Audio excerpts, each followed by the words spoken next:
Preparing for a market risk analyst interview? You've reached Candy Mentor, and this video is for you.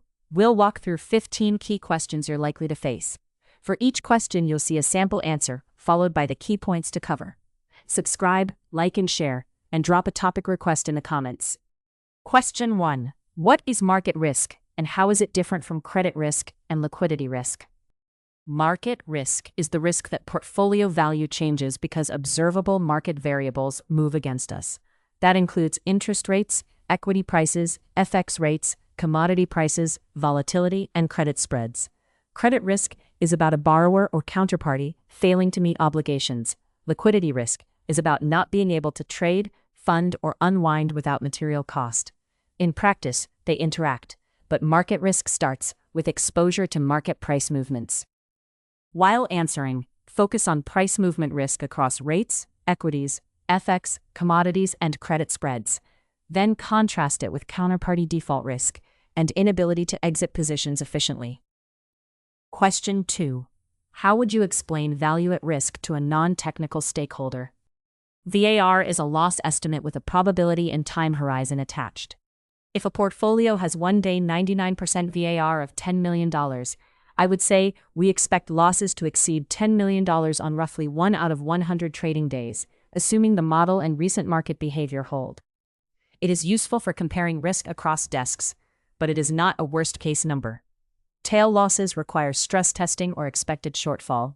Make sure to cover confidence level, time horizon, loss threshold, normal market conditions, and the fact that VAR does not describe the size of losses beyond the threshold. Question 3. What are the main approaches to calculating VAR, and when would you use each? The 3 common approaches are variance-covariance, historical simulation, and Monte Carlo. Variance-covariance is fast and transparent, but relies heavily on normality and linear sensitivities. Historical simulation revalues the portfolio using actual historical shocks, so it captures empirical distributions, but depends on the chosen look-back window. Monte Carlo is flexible for complex derivatives and nonlinear payoffs, but it is data-intensive and model-dependent. I would match the method to product complexity and governance needs.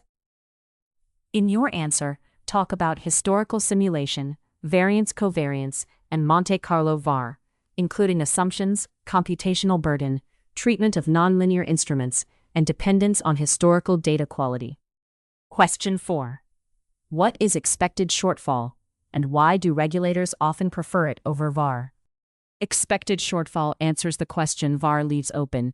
If losses breach the VAR threshold, how bad are they on average? For example, 97.5% expected shortfall measures the average loss in the worst 2.5% of outcomes. Regulators prefer it captures tail severity, not just the cutoff point. It is also considered a more coherent risk measure than VAR. The trade-off is that it can be harder to estimate robustly. Be sure to mention tail loss measurement, conditional average loss beyond VAR, sensitivity to extreme outcomes, coherence, and its role under modern market risk capital frameworks. Question 5. How do you backtest a VAR model, and what would you do if exceptions increase? I would compare daily profit and loss against the prior day's VAR and count exceptions over a defined window, usually using both clean hypothetical profit and loss and actual profit and loss. A single exception is not necessarily a model failure, but clustering is a red flag. I would investigate market moves, data quality, stale prices, volatility calibration, and whether the portfolio changed materially. If exceptions persist, I would escalate, recalibrate, and consider overlays or limit adjustments. While answering, focus on comparing actual or hypothetical profit and loss to VAR, counting breaches, investigating clustering, model assumptions, data issues, portfolio changes, and escalation to model risk or limits teams. Question 6. How would you measure interest rate risk in a bond or swap portfolio? I would start with DV01, which estimates the dollar profit and loss impact of a 1 basis point move in rates. Duration gives a broader percentage sensitivity, while convexity captures curvature for larger moves. For a real portfolio, I would not rely only on parallel shifts. I would use key rate durations to see exposure to different points on the curve, Then run steepener, flattener, and basis scenarios because swaps, bonds, and futures may not move together. Make sure to cover duration, DV01, yield curve shifts, key rate duration, convexity, basis risk, and why parallel shift assumptions may miss curve steepening or flattening exposures. Question 7. A trader says the portfolio is delta neutral. Does that mean it has no market risk? No. Delta neutral only means the portfolio has limited first-order sensitivity to a small move in the underlying at that moment. It can still have gamma risk, vega risk, correlation risk, basis risk, and jump risk. If markets move sharply, delta itself changes, so the hedge may need rebalancing. A delta-neutral options book can still lose money from volatility falling, time decay, skew moves, or gaps through hedge levels. In your answer, talk about first-order versus higher-order risks, gamma, vega, theta, correlation, basis risk, rebalancing frequency, and how neutrality can disappear after market moves. Question 8. How do the Greeks help a market risk analyst monitor an options portfolio? Greeks translate an options book into sensitivities the risk team can monitor. Delta shows directional exposure. Gamma shows how delta changes. Vega measures volatility exposure. Theta captures time decay. And Rho measures rate sensitivity. They help set limits, explain profit and loss, and design hedges. But I would not treat Greeks as complete. They are local measures, so I would also run scenarios for large spot moves, volatility shocks, and skew changes. Be sure to explain delta, gamma, vega, theta, and rho in practical risk language. Then connect Greeks to limits, hedging, scenario analysis, and profit and loss attribution. Question 9. What is stress testing, and how is it different from VAR? VAR estimates a loss threshold under a statistical confidence level usually based on recent or modeled distributions. Stress testing asks what happens under specific severe scenarios. Those scenarios can be historical, like 2008 or the COVID sell-off, or hypothetical, like a 200 basis point rate shock plus credit spread widening. Stress tests are valuable because they expose concentrations, nonlinearities, and liquidity assumptions that VAR may smooth over. They support judgment, not just measurement. While answering, focus on hypothetical and historical scenarios, severe but plausible shocks, tail events, model limitations, management action, and why stress testing complements probabilistic risk measures. Question 10. How would you handle a sudden large breach of a market risk limit? First, I would confirm the breach is real by checking market data, positions, pricing, and limit mapping. Then I would identify the driver: new trade, market move, stale hedge, volatility spike, or correlation breakdown. I would speak with the desk, but maintain independent judgment. Depending on severity, I would escalate to risk management, document the breach, and agree on remediation, such as reducing exposure, hedging, or obtaining temporary approval under governance. Make sure to cover verification of data and exposure, communication with front office, assessment of profit and loss and drivers, escalation protocol, remediation plans, documentation, and independent risk challenge. Question 11. What is profit and loss explain, and why is it important for market risk? Profit and loss explain decomposes daily profit and loss into understandable drivers. For example, a rates book's profit and loss might come from curve moves, carry, volatility changes, new trades, and residual effects.